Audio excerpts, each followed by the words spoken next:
Do you also like to use the number of floors climbed as one of your daily fitness goals? For many users, the floors climbed metric is a source of motivation and achievement. Let's take a closer look at how your watch measures floors climbed and what factors can affect its accuracy.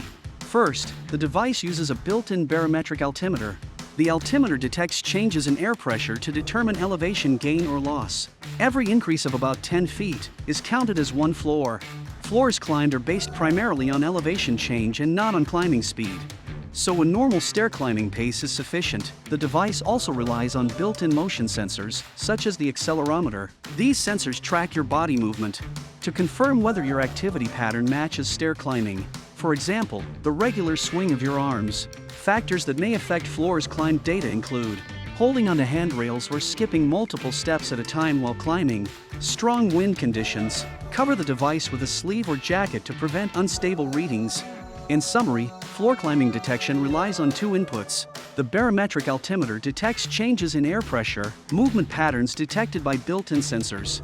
It is important to note, not all Garmin devices are equipped with a barometric altimeter. If your device does not have this hardware, floors climbed will not be recorded.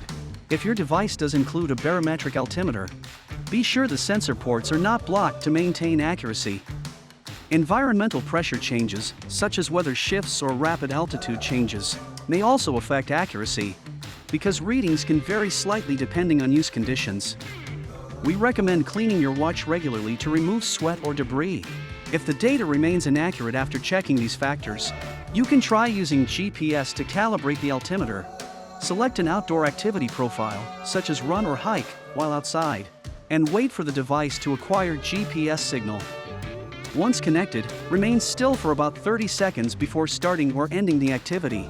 There will be no on-screen confirmation, but the watch will use GPS elevation data to automatically calibrate the barometric altimeter for more accurate readings. For more help, please visit support.garmin.com.